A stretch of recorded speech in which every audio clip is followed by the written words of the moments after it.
ओम शांति। चलिए कुछ देर योग में बैठते हैं। पहले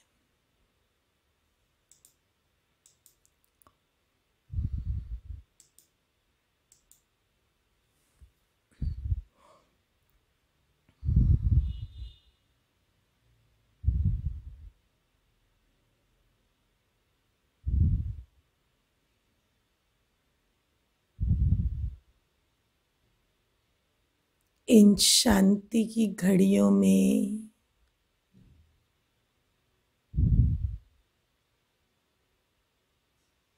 अपना ध्यान इस सुंदर समय में परमात्मा के चलते हुए दिव्य कर्तव्य की ओर लेकर जाएं।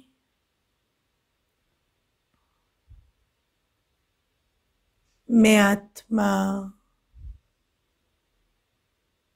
कर्म क्षेत्र कुरुक्षेत्र में हूँ। निरंतर दिन भर युद्ध चल रही है।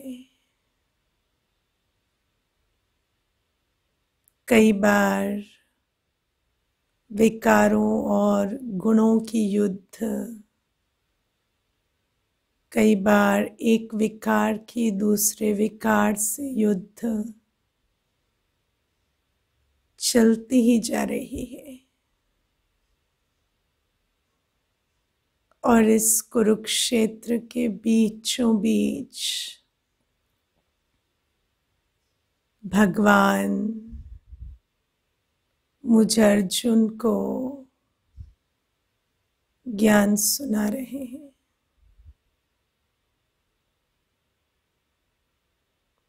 बाबा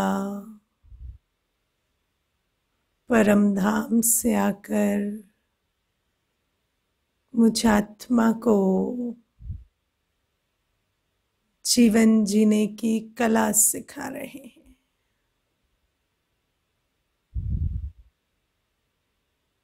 स्मृति दिला रहे हैं, मोह से छुड़ा रहे हैं।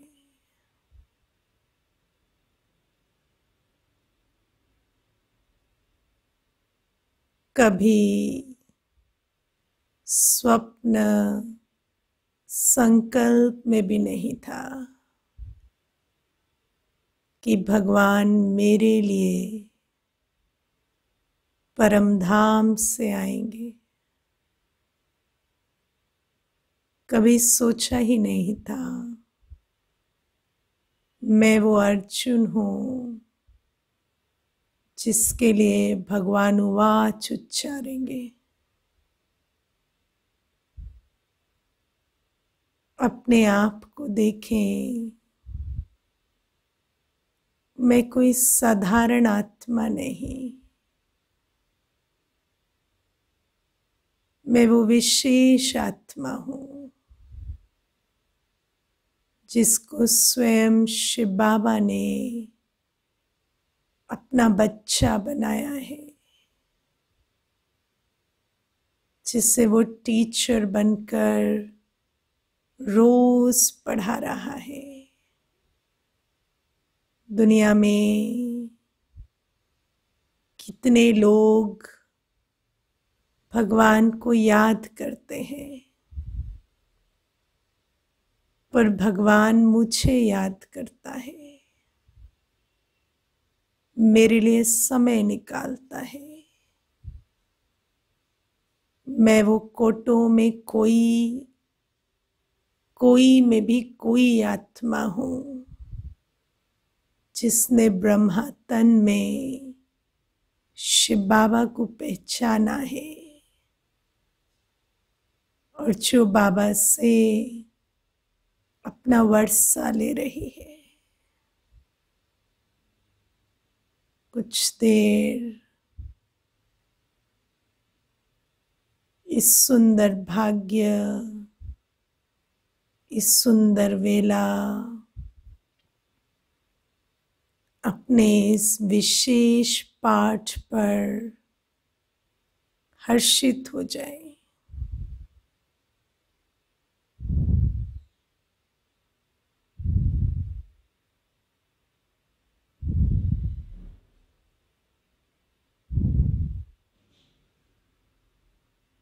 ओम शांति।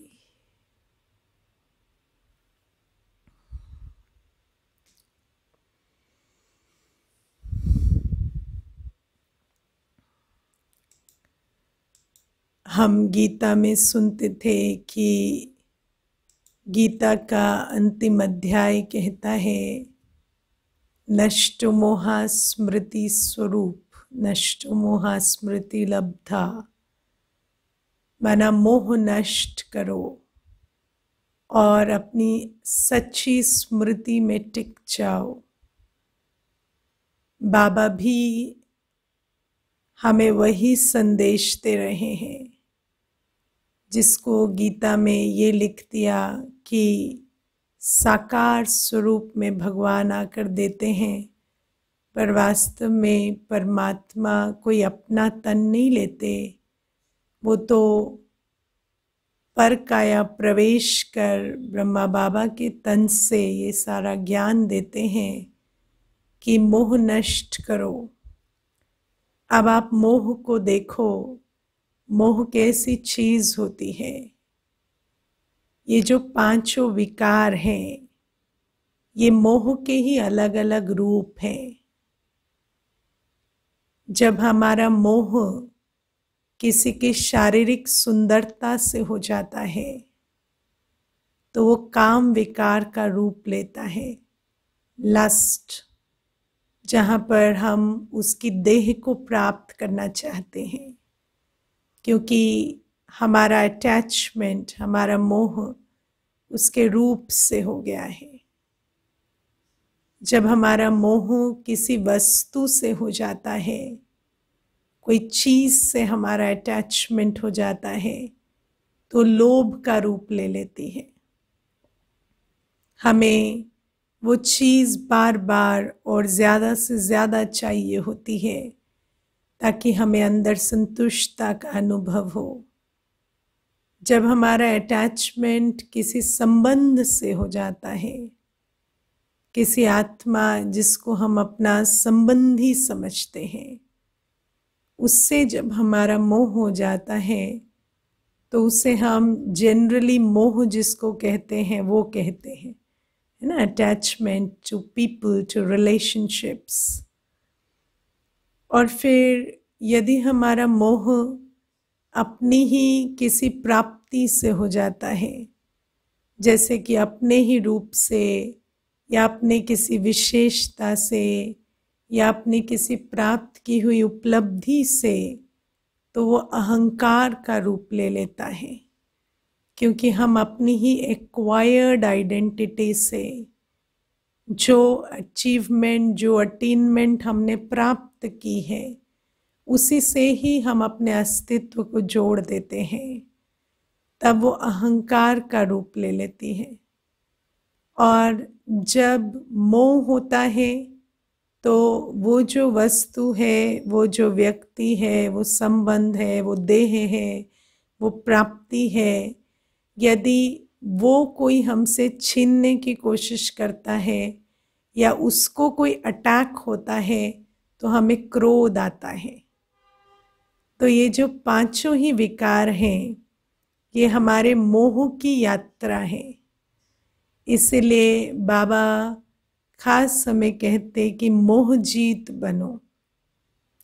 अपना मोह जो है वो वस्तु से, शरीरों से, संबंधों से, प्राप्त की हुई लेबल्स, पोजीशंस से, सबसे निकालो और स्मृति में टिक जाओ। नष्टो मोहा स्मृति लब्धा, माना स्मृति स्वरूप बन जाओ कि मैं स्वयं ही भरपूर आत्मा हूँ, मैं एक शांत प्रेम स्वरूप संतुष्ट पवित्र सितारा हूँ। तो बाबा हमें गीता का ज्ञान सुना रहे हैं। चारों तरफ देखिए, ये वही कुरुक्षेत्र है जिसके बारे में आप पढ़ते थे। कुरुक्षेत्र का लिटरल अर्थ कर्म क्षेत्र होता है। और इस कर्म क्षेत्र में आप सोचो, जब मैं गीता सुनती थी तो कई बार मेरे मन में विचार चलता था कि युद्ध के बीच ज्ञान कैसे सुना सकते हैं। युद्ध तो चल रहा है ना साइड में, और चल रहा है युद्ध और बीच में ज्ञान सुना रहे हैं। ये तो युद्ध की वैसी बैटलफील्ड पे तो पॉसिबल नहीं है। लेकिन अब मुझे समझ आया कि युद्ध कौन सा है। युद्ध वो जो सारे दिन इस कुरुक्षेत्र पर चलता है, और आप देखो उस युद्ध के बीच आप कैसे बैठे ज्ञान सुन रहे हो। आप इस समय भी यदि 1 सेकेंड बैठकर सोचें, आपके चारों तरफ उसी कमरे में जहां आप बैठे हैं उस और आसपास के कमरों में भी युद्ध चल रहा है, आपके कमरों के बाहर भी युद्ध चल रहा है, और आप उस युद्ध के बीचों बीच बैठकर वो गीता ज्ञान सुन रहे हैं। तो ये वही गीता एपिसोड है। और परमात्मा कोई एक अर्जुन के लिए नहीं आते, परमात्मा एक के तन में प्रवेश ज़रूर करते हैं। लेकिन बाबा कहते हैं ब्रह्मा सो ब्राह्मण, जैसे ब्रह्मा बाबा के तन में प्रवेश करके मैं ज्ञान सुनाता हूँ, ऐसे ही तुम ब्राह्मण बच्चे जिनको मैं आज ब्रह्मा मुख से अपना बनाता हूँ। आज से हम कोई दुनिया के हिसाब से हम किसी भी कास्ट के हों, लेकिन बाबा ने हमें क्या बना दिया, ब्राह्मण बना दिया, क्योंकि ब्रह्मा मुख से हमें जन्म दिया। तो बाबा कहते तुम बच्चे जो ब्रह्मा मुख से ब्राह्मण बनते हो, तुम हर एक ब्राह्मण बच्चे को मैं ज्ञान सुनाता हूँ। और कोई एक अर्जुन नहीं है, एक ब्रह्मा नहीं है, ब्रह्मा सो ब्राह्मण, सभी को मैं इस विश्व परिवर्तन के स्थापना के कार्य में निमित्त बनाता हूँ। जैसे कहते हैं ना ब्रह्मा के द्वारा स्थापना, तो कोई एक मनुष्य सतयुग की स्थापना नहीं करते, हम सभी मिलकर सतयुग की स्थापना करते हैं। और जो स्थापना करता है वो पालना करता है। मैंने आपको पहले भी ये नियम बताया था। जैसे मैं अभी आपको क्लास करा रही हूँ, तो मैं आपके जीवन में इस ज्ञान की स्थापना करने के निमित्त बनी, तो आगे भी पालना किसको करनी पड़ेगी, मुझे ही करनी पड़ेगी ना। तो आगे आपकी जितनी भी क्लासेस होंगी मुझे ही करानी है। क्यों? क्योंकि मैंने ही इस बीज को बोया है या ये कार्य शुरू किया है। तो जैसे माता पिता बच्चे को जन्म देते हैं, अब जन्म देने के बाद छोड़ नहीं सकते ना, उसको फिर पुलिस कहेगी आपने पैदा किया तो आपको संभालना पड़ेगा। तो ये प्रकृति का एक अनसेड नियम है कि जो स्थापना करता है वही पालना करता है, जिसने स्थापना की वही उस रचना की पालना करता है। तो ऐसे ही मैंने आज आपको एक चित्र भेजा है ना, कि शिव बाबा के 3 कर्तव्य, परमात्मा के 3 कर्तव्य, सबको मिला है वो चित्र, हाथ उठाना। हाँ, तो वो जो 3 कर्तव्य हैं, आप लोग हमेशा सुनते आए थे कि ब्रह्मा के द्वारा स्थापना, विष्णु के द्वारा पालना और शंकर के द्वारा विनाश। लेकिन पहले हम समझते थे कि ये सारी बात सृष्टि के बारे में है, कि सृष्टि की स्थापना, सृष्टि की पालना और सृष्टि का विनाश। लेकिन बाबा ने हमें बताया कि नहीं, सृष्टि तो अनादि अविनाशी है, क्योंकि सृष्टि में तो 3 ही चीज़ें हैं, आत्मा, परमात्मा और 5 तत्व, और तीनों ही अनादि अविनाशी हैं। तो सृष्टि की स्थापना, सृष्टि की पालना या विनाश नहीं होता। स्थापना किसकी? कलयुग अंत में सतयुग की स्थापना। और पालना किसकी? सतयुग की पालना। और विनाश किसका? कलयुग का विनाश। ये कराते हैं शिव बाबा इन 3 के द्वारा। अब जैसे मैंने आपको बताया, ब्रह्मा के साथ ब्राह्मण, माना ब्रह्मा बाबा एक निमित्त बनते हैं, पर हम ब्राह्मण भी स्थापना के निमित्त बनते हैं। माना ये जो कलयुग को सतयुग बनाना है, ये हम बच्चों को मिलकर बनाना है। तो ब्रह्मा के द्वारा ये जो ब्रह्मा मुख से बाबा ज्ञान देते, वो ज्ञान हम सब बच्चे सुनते और उस ज्ञान पर जितना जितना हम चलते, अपनी स्मृति को, वृत्ति को, दृष्टि को, कृति को बदलते, उतना उतना हम सतयुग की रचना कर रहे हैं। आप कभी कभी बोलचाल की भाषा में किसी के घर जाते हैं तो कह देते हैं ना कि इनका घर तो जैसे स्वर्ग है ना। या मुझे एक बार एक माता आई तो मुझे कहती थी कि बहुत रो रही थी, तो उनके घर में कुछ आजकल ऐसी परिस्थितियां आ गई हैं। तो फिर मुझे कहती है, दीदी मेरे घर की मिसालें देते थे लोग, कोई भी आता था तो कहता था ये तो जैसे स्वर्ग है ना। तो स्वर्ग क्या होता है, स्वर्ग किस घर को कहते हैं, है ना। या अगर हम कहें कि सृष्टि सतयुग थी या स्वर्ग थी, तो अगर मैं आपको कहूँ तो आप ये चित्र खींच सकते हैं कि वहाँ कैसा सिस्टम होगा, कैसा व्यवहार होगा। अगर वहाँ क्रोध होगा तो वो स्वर्ग थोड़ी कहलाएगा। यदि वहाँ पर कोई एक दूसरे को वाचा से या कर्मणा से दुख पहुँचा रहे होंगे तो वो जगह तो स्वर्ग नहीं कहलाएगी ना। या अगर वहाँ कंपटीशन होगा और कोई किसी को पीछे खींचकर आगे जा रहा है तो उसको तो स्वर्ग नहीं कहेंगे ना। तो शिव बाबा हमें बताते हैं कि स्वर्ग कोई बहुत अजीब सी या अलग सी चीज़ नहीं है। यही दुनिया, जब इस दुनिया में डिवाइन वैल्यूज़ हो जाते हैं, डिवाइन वर्च्यूज़, है ना। जैसे आजकल भी आप देखो हम लोग ह्यूमन वैल्यूज़ की बात करते हैं ना, इंसानियत की।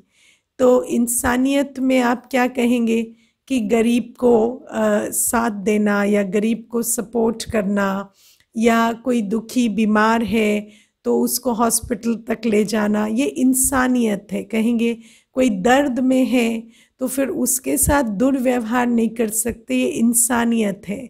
लेकिन देवत्व क्या है? हाँ, देवत्व क्या है?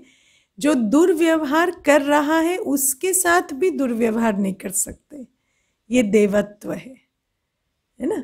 इंसानियत क्या है? जो दुखी है, बीमार है, कष्ट में है, जो हमें दुख नहीं दे रहा, हमारे को सपोर्ट कर रहा है, हमारे लिए जीवन आसान बना रहा है, उसके साथ हम अच्छा व्यवहार करें, ये इंसानियत है।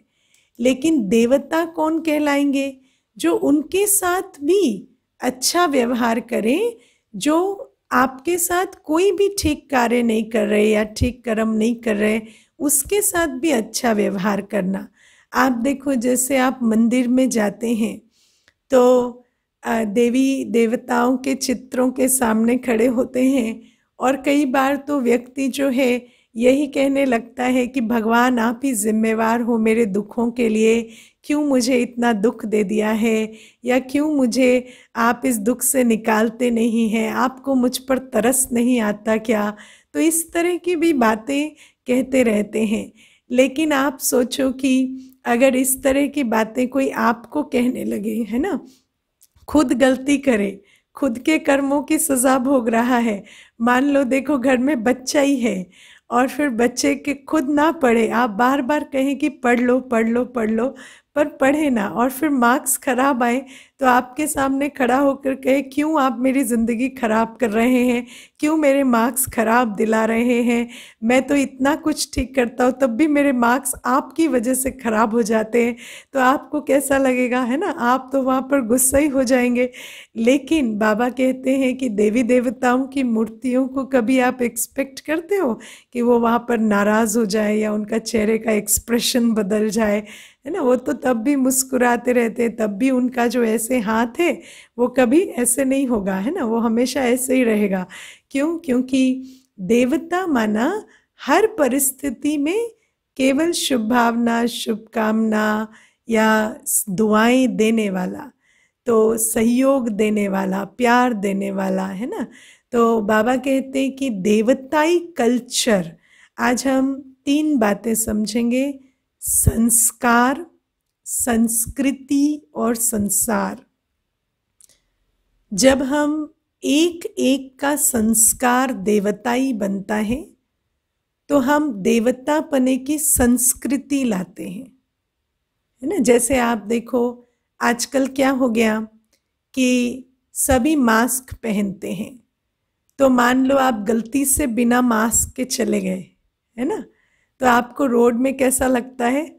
अरे सब लोग मुझे घूर घूर कर देख रहे हैं कि मैंने ही मास्क नहीं पहना हुआ है। तो आपको खुद को ऐसा लगने लगता है। आपको तब कोरोना वायरस की चिंता नहीं है, आपको ये चिंता है कि सब देख रहे हैं कि इन्होंने ही एक ने मास्क नहीं पहना हुआ है। तो आप देखो आज मास्क पहनना एक संस्कृति बनती जा रही है ना, कल्चर होता जा रहा है। क्यों? क्योंकि हर एक पहन रहा है। तो ऐसे ही जब हर एक देवताई संस्कार धारण करता है ना, तो हम उसकी एक संस्कृति बनाते हैं। उस माहौल में यदि कोई वो संस्कार ना धारण करे तो उसको खुद को अजीब लगने लगता है। जैसे मैं आपको एक छोटी सी बात बताती हूँ। एक हम लोग सेंटर पर बहुत प्यार से और धीरे धीरे ही बात करते हैं सभी। तो एक बार एक बहन आई तो मुझे कहती है कि मैं जब सेंटर आती हूँ ना, मुझे थोड़ा तैयारी करनी पड़ती है, क्योंकि घर में तो हम लोग बहुत ज़ोर ज़ोर से बातें करते हैं और यहाँ पर अगर वैसे बात करें तो खुद को इतना बुरा लगता है घर जाने के बाद। तो इसलिए मैं आती हूँ तो पहले मैं अपने आप को प्रोग्राम करके आती हूँ कि वहाँ जाना है तो धीरे धीरे बोलना है, ऐसे तेज़ तेज़ नहीं बोलना है। तो मैंने उनको कहा नहीं नहीं ऐसी कोई बात नहीं है। तो कहती नहीं दीदी वैसे आप लोग कुछ नहीं कहते हो, लेकिन ऐसा लगता है कि यहाँ आए हैं तो ऐसे ही बोलना पड़ेगा या ऐसे ही बात करना पड़ेगा। तो क्या होता है, आप जो कर्म करते हैं आप उसका एक कल्चर क्रिएट करते हैं, है ना। माना आप देखो, अगर आप एक ऐसे माहौल में रह रहे हो जहाँ पर हर एक दूसरे को सहयोग दे रहा है, जैसे सेंटर पर क्या होता है, सेवाएं होती हैं। तो सेवाएं होती हैं तो मान लो हर एक दूसरे को सामान पकड़ा रहा है या चेयर शिफ्ट कर रहा है या दरिया बिछा रहा है, तो एक व्यक्ति बैठा हुआ रहे और कुछ ना कर रहा हो तो उसको खुद को बुरा लगता है। भले ही उसके कमर में दर्द भी है तो भी वो उठकर कुछ ना कुछ हाथ बटाने लगता है। क्यों? क्योंकि सहयोग की संस्कृति बनी हुई है। तो शिव बाबा कहते हैं जब एक एक अपना संस्कार बदलते हैं ना, तो आप एक संस्कृति बनाते हैं। और जब उस संस्कृति में कोई भी आता है, शामिल होता है, तो उसको भी वो संस्कार बनाने बहुत आसान हो जाते हैं। इसीलिए बाबा ने ये परिवार बनाया है ना। और जब हम ये परिवार में बैठते हैं, जब हम आप देखो जैसे अभी हम लोग जूम पर ही बैठते हैं, लेकिन जैसे योग होता है तो सब साइलेंस में बैठ जाते हैं। तो जैसे कोई शांत नहीं बैठ पाता तो वो सोचेगा कि मैं वीडियो बंद कर देता हूँ, नहीं तो मैं ही एक ऐसे अजीब सा है ना, हमेशा हलचल में लगता हूँ। तो उसको भी ऐसा आता है कि या तो मैं शांत बैठ जाऊं या मैं चला जाऊं या मैं, है ना। क्यों? क्योंकि आप एक संस्कृति बना रहे हैं। तो शिव बाबा हमें कहते हैं कि इस समय तुम देवी संस्कार बनाओ, देवी संस्कृति बनाओ और धीरे धीरे सारा संसार उस संस्कृति को अडॉप्ट करता जाएगा और ये संसार ही स्वर्ग बन जाएगा। तो ये जो स्थापना है ब्रह्मा और ब्राह्मण मिलकर करते हैं। आज से आप कौन है? आप लोग को अभी तक वो बातें सुनने को मिली कि नहीं कि आप लोग तो बीकेस के यहाँ क्लास कर रहे हो, फिर आप गुस्सा कैसे कर रहे हो, या आप तो वहाँ ओम शांति में जाने लगे हो और फिर आप इस तरह के बोल कैसे बोल सकते हो। तो आजकल आपको धीरे धीरे, अगर अभी तक नहीं सुना है ना, तो धीरे धीरे आप सुनेंगे कि आप तो बीकेज में जाते हो, आप तो ओम शांति में जाते हो, फिर आप ऐसे कैसे बात कर सकते हो या ऐसा व्यवहार कैसे कर सकते हो, या आप शांत क्यों नहीं हो। तो ये बातें क्यों आती हैं? क्योंकि ब्रह्मा बाबा के साथ हम ब्राह्मण भी एक तरह से इंस्ट्रूमेंट हो जाते हैं। और फिर जब हम इंस्ट्रूमेंट हो जाते हैं तो आप हमेशा सोचो, जो कर्म मैं कर रही हूँ मुझे देखकर और कर रहे हैं। और जब आप ये याद रखेंगे तो आप सोचेंगे, जैसे अभी आप सोचते हैं ना, पहले वो चुप हो तो मैं चुप हूँ, है ना, पहले वो करे तो मैं करूँ। फिर आप सोचेंगे नहीं, मैं जाती हूँ ना क्लास करने तो मैं करूँ, है ना, मैं पहले मैं, ये पहले मैं देवताओं का गुण है क्योंकि आपको पता चलेगा कि सब मेरी तरफ देख रहे हैं। कि आप देखना आर्ग्यूमेंट भी होगी ना तो सब आपकी तरफ देखेंगे कि ये ज्ञान ले रहे हैं तो ये चुप हो जाएंगे। तो आपको भी ये पता चलना चाहिए कि जो कर्म आप करेंगे आपको देख सब करेंगे अभी। तो इसलिए आप भी ब्रह्मा बाबा के साथ स्थापना के कार्य में निमित्त बन गए। ठीक है। अब दूसरी बात आती है पालना की। तो जब सतयुग बन जाता है तो आप जो सतयुगी संस्कार बनाएंगे वही तो जाएंगे ना उस सतयुगी संसार में, तो हम ही बच्चे जाएंगे। और जो जिसने नंबर 1 मेहनत की है ना, जो ब्रह्मा बाबा, जिन्होंने आपको मैं संडे को ब्रह्मा बाबा की और यज्ञ की पूरी स्थापना का वीडियो भेजूंगी, जिसमें कैसे हम सिंध हैदराबाद से शुरू कर कर अभी तक सब कुछ हुआ, उसकी आपको डिटेल्स मिलेंगी। मैं आपको संडे को भेजूंगी। लेकिन उससे पहले आज हम समझेंगे कि ब्रह्मा बाबा ने अपने ही तन मन धन से इस पूरे जो ये इतना बड़ा कार्य आज आप देख रहे हैं ना, 140 देशों में ये सेवाएं चल रही हैं। संस्कार परिवर्तन के द्वारा संसार परिवर्तन की ये लहर 140 देशों में चल रही है। और इस कार्य को शुरू किया किसने? ब्रह्मा बाबा ने शिव बाबा की प्रेरणा से, शिव बाबा के वचनों के आधार से ये पूरा कार्य शुरू किया। तो आप देखो कि ब्रह्मा बाबा ने क्योंकि शुरू किया, ब्रह्मा बाबा निमित्त बने। तो अब जब सतयुग आएगा और सतयुग में जो फर्स्ट किंग और क्वीन होंगे, महाराजन महारानी, वो कौन होंगे? श्री लक्ष्मी श्री नारायण। जब आप विष्णु का चित्र देखते हैं तो विष्णु के चित्र में 4 हाथ हैं, है ना। अब आपको ये समझना है कि विष्णु के चित्र में जो 4 हाथ हैं वो 4 हाथ कोई एक मनुष्य के नहीं है, या कोई ऐसा नहीं है कि विष्णु जी कोई एक व्यक्ति थे जिनको 4 हाथ थे। आप आज विचार करना कि अगर कोई बच्चा पैदा होता है आज और उसको 4 हाथ हो, है ना, पैदा होते ही, तो उसके लिए कितना इनकन्वीनियंट हो जाएगा 4 हाथों से काम करना। तो 4 हाथ तो मनुष्य शरीर पर शोभनीय नहीं लगेंगे ना। तो 4 हाथों का कोई मनुष्य नहीं होता। ये जो 4 हाथ 8 हाथ हम देवताओं के चित्रों में दिखाते हैं, जैसे हम अष्टशक्तिधारी देवियों के चित्र में क्या दिखाते हैं? 8 हाथ दिखाते हैं। तो कोई ऐसा नहीं किसी को 8 हाथ होते हैं, है ना। ये सिंबॉलिक है, ये सूचक है। आज हम पहले 4 हाथ का रहस्य समझेंगे। विष्णु का जो चित्र है वो श्री लक्ष्मी श्री नारायण का कंबाइंड स्वरूप है। श्री लक्ष्मी श्री नारायण का कंबाइंड स्वरूप है, जिसमें श्री नारायण आगे हैं। और आप दीपावली पर जब पूजन करते हैं तो महालक्ष्मी को की स्थापना करते हैं ना, तो महालक्ष्मी का जो स्वरूप है वो भी श्री लक्ष्मी नारायण का कंबाइंड स्वरूप है, लेकिन उसमें श्री लक्ष्मी आगे है, इसीलिए वहाँ लक्ष्मी जी आगे और 4 हाथ हैं, और यहाँ श्री नारायण आगे और 4 हाथ हैं। तो विष्णु का चित्र कोई एक मनुष्य का चित्र नहीं है जिसको 4 हाथ है। Excuse me. विष्णु का चित्र एक सिंबॉलिक चित्र है जिसमें श्री लक्ष्मी श्री नारायण का कंबाइंड स्वरूप है, जो और इसीलिए 4 हाथ दिखाए गए हैं। और ये क्यों? क्योंकि सतयुग में स्त्री पुरुष, है ना, ये दोनों कॉम्प्लीमेंट्री काम करते हैं, है ना। स्त्री और पुरुष जो है ये दोनों सिनर्जी में काम करते हैं, एक दूसरे के साथ मिलकर काम करते हैं। आज जैसे स्त्री पुरुष कंपटीशन में रहते हैं ना, ऐसे सतयुग में नहीं होता। सतयुग में दोनों इकट्ठे काम करते हैं, इसीलिए दोनों का कंबाइंड स्वरूप दिखाया जाता है। और जो विष्णु का चित्र है उसमें 4 हाथों में 4 अलंकार हैं, शंख, चक्र, गदा और पद्म, है ना, कमल पुष्प। तो ये 4 चीजें विष्णु जी के चित्र में दिखाते हैं।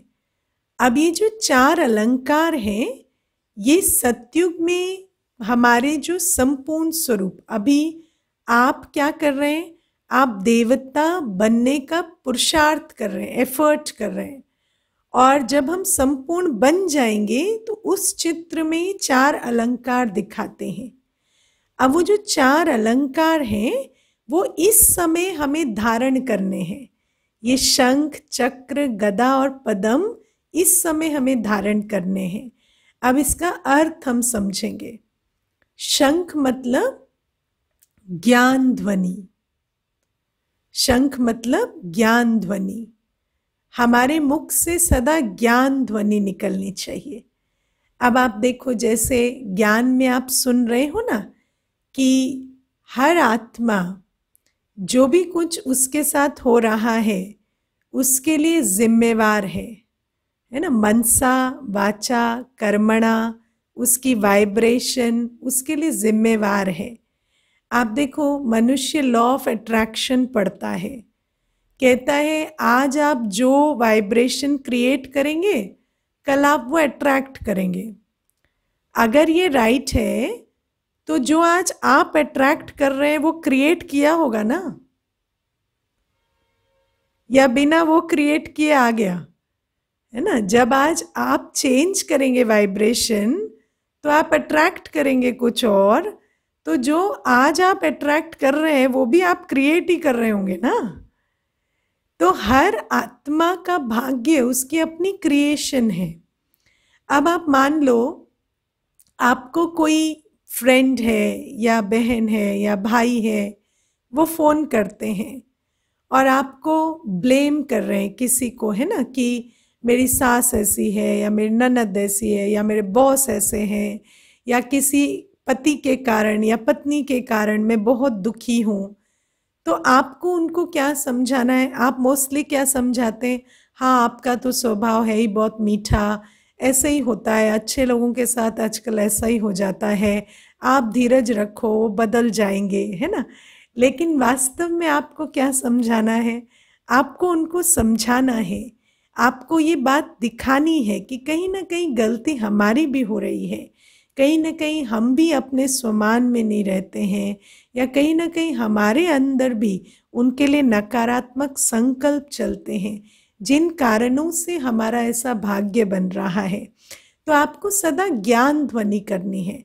कोई भी बात जो ज्ञान सम्मत नहीं है वो नहीं सुनानी है, लेकिन इसको एक बात आपको ध्यान देनी है ना, कि ज्ञान सम्मत बात सुनानी है।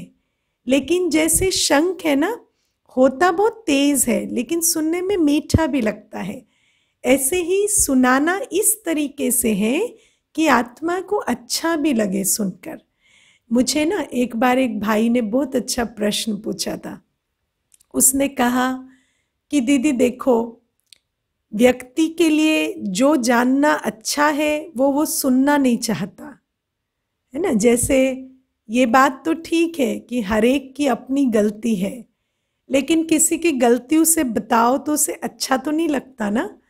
तो अब ये दुविधा ये है कि वो बताए जो अच्छा है या वो बताए जो उसे अच्छा लगे, है ना। तो वो मुझे ये प्रश्न पूछे, तो मैंने उनको कहा वो बताओ जो अच्छा है, लेकिन वैसे बताओ जैसे अच्छा लगे, है ना। तो हर एक को कभी भी भटकाना नहीं है, अच्छी सलाह देनी है, लेकिन बहुत शुभ भावना से, प्यार से, इस तरीके से जैसे कि उनको समझ में आए।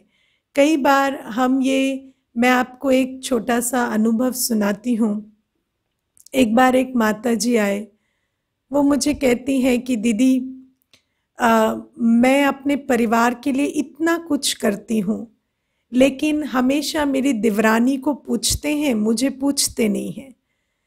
तो मैंने कहा आप पूरी बात बताओ। तो मुझे कहती है दीदी, जब मैं शादी कर आ रही थी तो मैं बहुत अच्छी नौकरी करती थी। मेरे ससुराल वालों ने कहा कि नौकरी की तुम्हें क्या ज़रूरत है, हमारे पास तो सब कुछ है भगवान का दिया हुआ, तुम नौकरी मत करो। तो मैंने वो इतनी अच्छी नौकरी इनके कहने पर छोड़ दी और मुझे उस बात का आज तक अफसोस है। तो मैंने कहा क्यों? तो कहती क्योंकि 1 साल के बाद मेरी देवरानी आई और वो नौकरी कर रही थी, लेकिन इन्होंने उनकी नौकरी नहीं छुड़वाई। और जब उनकी नौकरी नहीं छुड़वाई तो हमेशा यही रहा कि जो घर में है वो काम करेगा और जो नौकरी कर रहा है वो काम क्यों करेगा। तो मैं जेठानी होते हुए भी बर्तन मैं धोती हूँ, वो बैठकर खाना खाती है। मुझे इस बात का बड़ा दुख होता है। मैं खाना बनाती हूँ, मैं सारा काम करती हूँ और वो नौकरी की धौंस दिखाती है। उससे अच्छी नौकरी थी मेरे पास, लेकिन मेरी छुड़वा दी और उसकी नहीं छुड़वाई। तो मैंने उसको कहा, आप ये जो कहते हो छुड़वा दी, तो कोई आपके कनपट्टी पे बंदूक रख कर छुड़वा दी थी क्या? तो कहती है कि नहीं दीदी, ऐसा क्यों कह रहे हो? तो मैंने कहा आपको बोला था ना छोड़ने को, आपने क्यों छोड़ा? नहीं छोड़ते। तो बोली नहीं दीदी, उस समय पर मुझे लगा कि, तो मैंने कहा अपनी मर्जी से छोड़ी ना, माना जो भी हो, उन्होंने कहा जो भी किया, लेकिन फिर आपने एक चॉइस ली ना। तो बोली हाँ। तो मैंने कहा जब चॉइस ली और फिर वो नौकरी छोड़ी, तो रोज ये क्यों सोचते हो मैंने गलती की? और रोज ये क्यों सोचते हो कि उस नौकरी छोड़ने के कारण मेरे साथ ये हो रहा है, ये हो रहा है, ये हो रहा है? आप कह रहे हो कि सब आपके बारे में बुरा सोच रहे हैं, लेकिन आप भी इतने सालों से कौन सा अच्छा सोच रहे हो, है ना?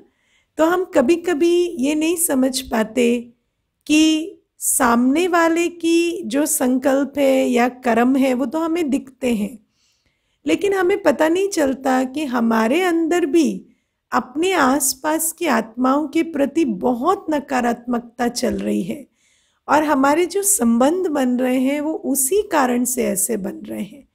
अब आप देखो, बाबा हमें कहते हैं कि ज्ञान ध्वनि, ज्ञान ध्वनि में सबसे पहली बात आती है पर्सनल रिस्पॉन्सिबिलिटी अपने कर्म की, अपने भाग्य की। और दूसरी बात आती है अपने अंदर शक्ति भरने की, अपने को गुणवान बनाने की, ज्ञान स्वरूप बनाने की रिस्पॉन्सिबिलिटी हर आत्मा की है। तो हर आत्मा को आप ज्ञान ध्वनि दें कि वो भी बाबा का ज्ञान सुनकर और ये आत्मिक ज्ञान सुनकर अपनी उन्नति करें, योग से अपने अंदर शक्ति भरें। तो बाबा कहते हैं ये ज्ञान ध्वनि करने वाला शंख तुम्हें अभी बनना है। इसके बाद चक्र, तो आप देखो चक्र का नाम क्या है?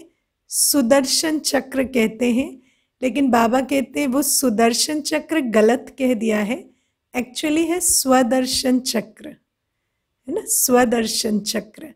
तो बाबा कहते हैं स्वदर्शन चक्र, और दूसरा चक्र कौन सा होता है? परदर्शन चक्र। ठीक है, स्वदर्शन चक्र क्या है? मेरे अंदर क्या चल रहा है, मैं क्या कर रही हूँ, मैं किस तरह के थॉट्स क्रिएट कर रही हूँ, मैं किस तरह का वातावरण तैयार कर रही हूँ। और परदर्शन, वो ऐसा करते, वो ऐसा नहीं करते, वो ऐसा बोलते, वो ऐसा नहीं बोलते। तो बाबा हमें कहते दिन भर स्वदर्शन चक्र चलाओ।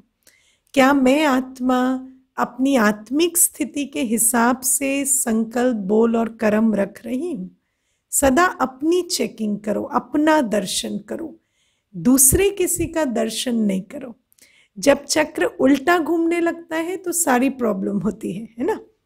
वो ऐसा, वो ऐसा, वो ऐसा। तो वो सुना है ना कि एक उंगली दूसरी तरफ तो चार अपनी तरफ, है ना?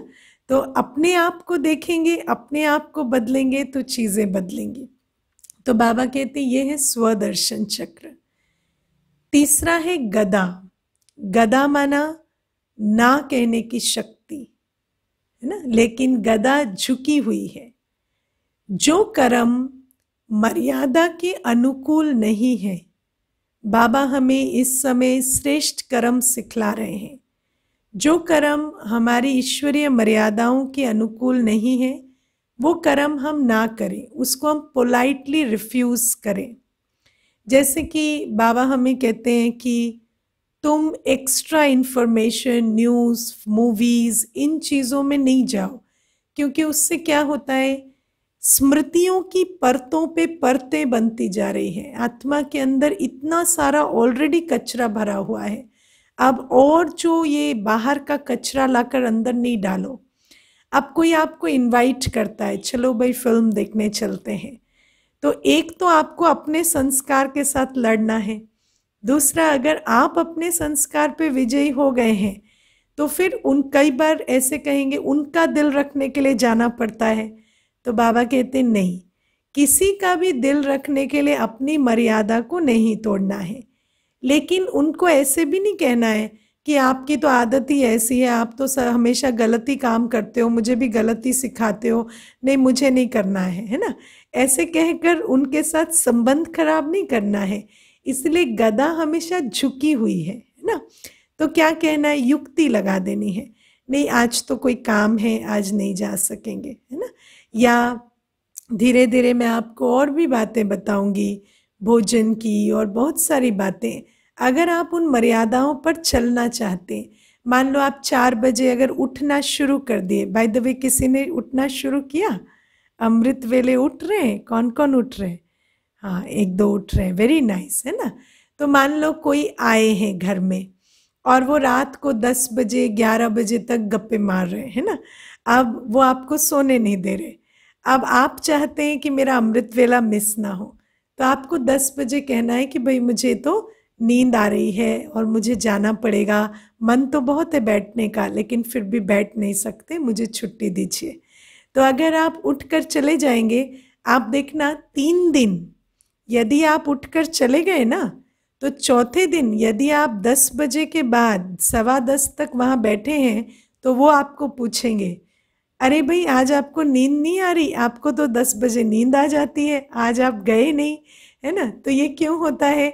क्योंकि जो कर्म हम करेंगे ना उसकी आदत हो जाती है और वो भी वो करने लगते हैं। कई बार तो ऐसा भी होगा कि वो बार बार आपको देखेंगे ना, आप 4 बजे उठते हैं, एक दिन वो आपके साथ उठकर बैठ जाएंगे।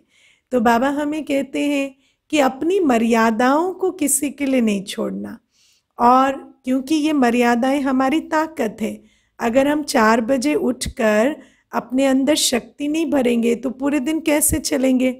आप देखो, मेरे पास एक माता आती थी, मुझे कहती थी दीदी आज तो मैं ना बिल्कुल 3:30 बजे उठ गई, और फिर कुछ दिनों तक कहती थी उठा ही नहीं जाता, उठा ही नहीं जाता। तो मैं उसको पूछी एक दिन कि ऐसा कैसे होता है कि कभी कभी तो आप बिल्कुल उठ जाते हो, कभी बिल्कुल नहीं उठ पाते। तो मुझे कहती वो दीदी क्या है ना कि हमारे यहाँ पानी आता है, तो किसी किसी दिन वो पानी जल्दी आता है, तो किसी दिन वो 3:30 बजे ही पानी आ जाता है, तो उसको टैंक चलानी पड़ती, मोटर चलानी पड़ती है टैंक भरने के लिए, क्योंकि अगर वो मिस हो गया तो फिर टैंक नहीं भरेगी, तो फिर दिन भर पानी नहीं होगा, तो कितनी असुविधा हो जाएगी। तो इसलिए 3:30 बजे उठना पड़ता है, उठना ही पड़ेगा ना दीदी, टैंक खाली तो नहीं रख सकते। तो फिर मैं योग में भी बैठ जाती हूँ, लेकिन जिस दिन पानी लेट आता है उस दिन मैं नहीं उठती हूँ, क्योंकि टैंक तो भर जाएगी। तो मैंने कहा देखो, हमें पानी की टैंक की कितनी चिंता है, लेकिन अपनी टैंक की चिंता नहीं है कि ये खाली रहेगी तो पूरे दिन कैसे चलेंगे, है ना। तो मैंने कहा कभी कभी इस टैंक का भी सोचो, और इसका पानी तो 3:30 बजे ही आता है रोज, है ना। तो इसीलिए आप अलार्म अब इस टैंक के लिए लगाना शुरू करो। तो फिर कहती हाँ दीदी बात तो सही है, लेकिन क्या है ना, वो टैंक और वो पानी तो दिखता है, ये दिखता नहीं है। मैंने कहा क्यों नहीं दिखता है? जब छोटी छोटी बातों में फ्यूज़ उड़ रहा है, संबंध खराब हो रहे हैं, थकान हो रही है, मेमोरी लॉस हो रही है, तो नहीं पता चल रहा क्या यहाँ पर पानी खत्म हो रहा है? तो उसका भी ध्यान दो, है ना। तो बाबा हमें कहते हैं कि अपनी मर्यादाओं पर चलो और समझो कि ये जो बाबा की श्रीमत है यही हमें ताकत देगी। तो इसके ऊपर बहुत अटेंशन, लेकिन किसी को रिजेक्ट भी नहीं करना है, किसी को बुरा लगे इस तरह का व्यवहार भी नहीं करना है, क्योंकि हमें संबंधों को भी संभाल कर चलना है और अपनी मर्यादाओं पर भी चलना है। तो गदा है पर झुकी हुई है, और उसके बाद पद्म कमल पुष्प। तो बाबा हमें कहते कि बाबा कहते हम सन्यासी नहीं हैं, है ना। बाबा के बच्चे सन्यासी नहीं हैं, घर गृहस्थ में रहने वाले हैं। आप भागवत में सुनते थे ना गोप गोपिकाएं, तो गोप गोपिकाएं कोई सन्यासी नहीं होते थे। जो भगवान की मुरली पर दीवाने होते थे ना, वो कोई सन्यासी नहीं होते थे, वो होते थे गृहस्थी। और उन गृहस्थियों की एक एक उंगली लगने से गोवर्धन पर्वत उठा, है ना। तो बाबा कहते हैं कि ये जो कलयुगी पर्वत उठाने वाले तुम गृहस्थी भाई बहनों, कोई सन्यासियों से मैं कोई ये कर्म नहीं कराता। जो घर गृहस्थ में रहने वाली हमारी माताएं, बहनें, भाई, यही परमात्मा का ये कार्य करते हैं। और बाबा कहते वो जो हम भाई बहन हैं वो घर गृहस्थ में रहते कमल फूल समान पवित्र, क्योंकि जो काम, क्रोध, लोभ, मोह, अहंकार पांचों पर विजय पाएगा वही शिव बाबा का कार्य करने के लायक बनेगा, है ना। क्योंकि काम, क्रोध, लोभ, मोह, अहंकार शांति, प्रेम, पवित्रता का ऑपोजिट है। तो जो आत्मा वो सृष्टि स्थापन कर रही है जिसमें ज्ञान है, पवित्रता है, शांति है, प्रेम है, सुख है, वो आत्मा कभी भी काम, क्रोध, लोभ, मोह, अहंकार के प्रभाव में नहीं आ सकती। तो बाबा कहते जो इन विकारों पर जीत पाते हैं, जो इस दुनिया में रहते भी कभी भी काम, क्रोध, लोभ, मोह, अहंकार वश कर्म नहीं करते, वो पवित्र आत्माएं ही सतयुगी सृष्टि की स्थापना करते हैं। ठीक है, तो ये है वो 4 अलंकार। अब शंकर के द्वारा विनाश, तो मैंने आपको बताया कि कलयुगी सृष्टि का विनाश होता है शंकर के द्वारा। अब शंकर कौन है? शंकर हम बच्चों का तपस्वी स्वरूप है ना। हम जब तपस्या में बैठते हैं तो उस तपस्या से हमारे विकारी संस्कारों का विनाश होता है और उसी से कलयुग का विनाश होता है। क्योंकि कलयुग क्या है? हमारे विकारी संस्कारों से क्रिएट की गई कलेक्टिव एनर्जी, है ना। तो शंकर हम बच्चों का तपस्वी स्वरूप है। आप शंकर के चित्र को देखो, उसमें क्या है? अर्ध मुद्रित नयन, है ना। नयन है पर आधे खुले आधे बंद। तो ये क्या है? योगी की स्थिति। तो हम बच्चे घर गृहस्थ में रहते, दिन रात कर्म करते भी कहाँ है? आधी बुद्धि हमारी बाबा के पास, आधी यहाँ, है ना। तो हम योग युक्त होकर कर्म कर रहे हैं। अच्छा, कम वस्त्र माना त्याग स्वरूप। जितना हम simple life, simple living, high thinking, जितना हम सिंप्लिसिटी की जीवन बिताते हैं, उतना हम शिव बाबा के तपस्वी योगी बच्चे बनते हैं। इसीलिए शंकर के चित्र को कम वस्त्र दिखाया, त्यागी स्वरूप, है ना। इसके बाद और क्या दिखाया? चंद्रमा, पतली सी चंद्रमा की लकीर है। क्यों? क्योंकि इस समय हम आत्मा जो फुल स्टेट में थी ना, वो इतनी सी ही गुण हमारे बच गए हैं, वो छोटी सी लकीर चंद्रमा की बच गई है। इसके बाद 3 जो ये दिखाते हैं ना, 3 लाइंस दिखाते हैं। तो वो 3 लाइंस किसका प्रतीक है? त्रिनेत्री, त्रिकालदर्शी और त्रिलोकीनाथ। तो इस समय परमात्मा के द्वारा हम त्रिनेत्री बन रहे हैं। हमें ज्ञान का नेत्र मिला, हम त्रिकालदर्शी बन रहे हैं। हमें पता चल रहा है हम आत्मा शुरू में कैसी थी, अभी कैसी हो गई है, अब आगे कैसा बनना है। और त्रिलोकीनाथ, हमें बाबा ने इस लोक का भी और परमधाम का भी परिचय दिया।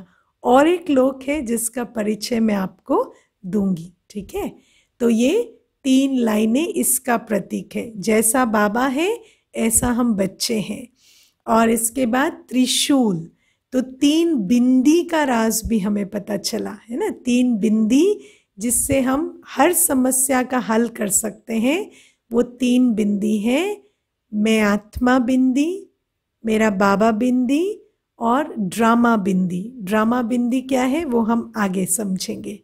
तो इस तरह से ये शंकर का चित्र मैं किसी दिन और भी डिटेल में समझा दूंगी, लेकिन ये शंकर का चित्र हम बच्चों की त्यागी तपस्वी अवस्था का चित्र है। और हमारे तप के बल से जब हमारे विकारी संस्कारों पर विजय पाते हैं हम, तो ये कलयुगी सृष्टि का विनाश होता है। ठीक है, तो बाबा इन तीन के द्वारा, माना हम बच्चों के ही ब्राह्मण स्वरूप, तपस्वी स्वरूप के द्वारा ये कलयुगी विनाश और सत्युग की स्थापना करते हैं, और आगे पालना भी हम ही देवी देवता रूप में करेंगे। ओके, ओम शांति। अभी एक प्रश्न है, अगर एक इंसान का संस्कार बन चुका है कि हर सिचुएशन में खुद को सही बनाना और दूसरे की गलती निकालना, बल्कि अगर उससे कोई समझाए उसकी गलती तो वो समझ जाएगा, पर वो सिचुएशन ऐसे बनाता है अपने दिमाग में जिसमें he is always the culprit, how can we handle him? तो हमें ये समझना होगा कि आप उस व्यक्ति को सिर्फ समझा सकते हैं, आप किसी की माइंडसेट को चेंज नहीं कर सकते, पर आप ये कोशिश करें और उस आत्मा को दिखाने की कोशिश करें। जैसे मैं आपको बताती हूँ, हमारे यहाँ पर परिवार के सपोज 3 सदस्य आते हैं और तीनों एक दूसरे को गलत बताते हैं, है ना। तीनों कहेंगे ये गलत है, वो कहेगा वो गलत है, वो कहेगा वो गलत है। तो हम क्या करते हैं, तीनों को अलग अलग दूसरे का व्यू पॉइंट समझाने की कोशिश करते हैं कि देखो आप ठीक कह रहे हो, मान लिया कि आपकी बात भी ठीक है, लेकिन विचार करो उनकी दृष्टि से वो भी इतने गलत नहीं है। तो इस तरह से थोड़ा थोड़ा आप दूसरे का नज़रिया उसे दिखाने की कोशिश कर सकते हैं, पर वो देखेंगे या नहीं, वो समझेंगे या नहीं, वो निर्णय उन्हीं को लेना होगा। लेकिन आप फेथ रखें कि अगर आप बहुत शुभ भावना से कार्य कर रहे हैं तो ज़रूर समझेंगे। ठीक है, can you please repeat the 3 बिंदी? मैं आत्मा बिंदी, मेरा बाबा बिंदी और ड्रामा बिंदी। ड्रामा क्या है वो हम समझेंगे। ठीक है, okay. How the soul enters the womb of the mother? तो जैसे वूम्ब तैयार होता है 3 महीने के लगभग, और उसके बाद आत्मा यहाँ भ्रिकुटी में प्रवेश करती है उस वूम्ब के, जिसको आप देखना क्विकनिंग कहते हैं। जो पहली मूवमेंट होती है ना बच्चे में, वो वूम्ब में जो पहली मूवमेंट होती है वो समय होता है जब आत्मा एंटर करती है। ठीक है, ओके, ओम शांति। चलिए थोड़ी देर बाबा को याद करते हैं।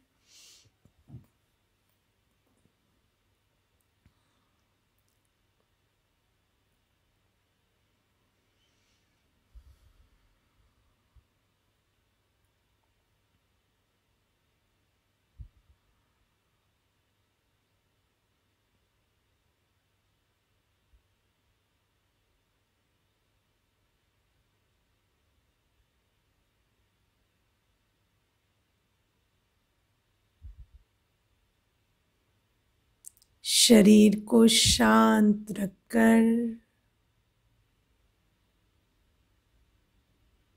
अपना ध्यान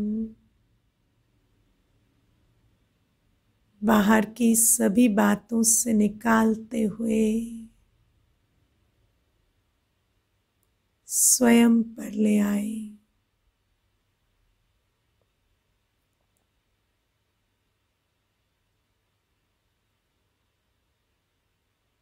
मैं एक सूक्ष्म ज्योति बिंदु आत्मा हूं।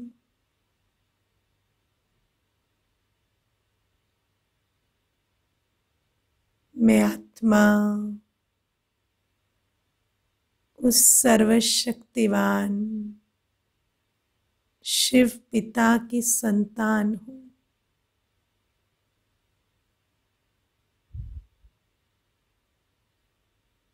ऐसे अनुभव करें जैसे उस महाज्योति से एक रूहानी तार के द्वारा मैं सदा कनेक्टेड हूं।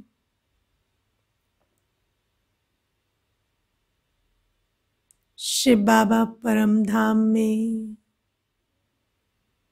मैं आत्मा इस लोक में, लेकिन एक सूक्ष्म तार उस लोक से इस लोक तक, मुझ तक निरंतर बाबा की शक्तियों का संचार करती रहती है।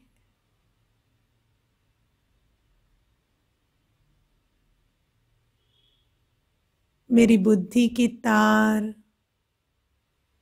सदा प्यारे बाबा से जुड़ी हुई है। मैं इस लोक में शिव बाबा का दूत हूँ। शिव बाबा शांति के, पवित्रता की, प्रेम के संसार की स्थापना कर रहे हैं। मुझ आत्मा के द्वारा बाबा का प्यार,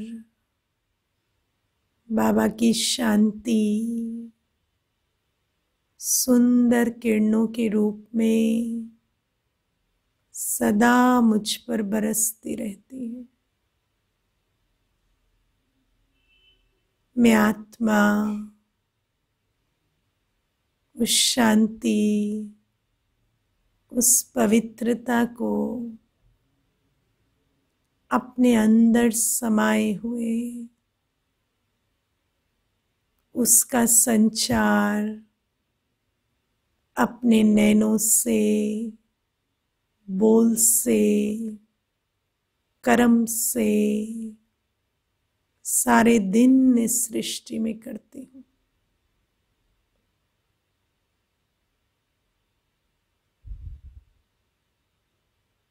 मैं वो शिव शक्ति हूँ जिसके द्वारा शिव बाबा नए सृष्टि की रचना कर रहे हैं।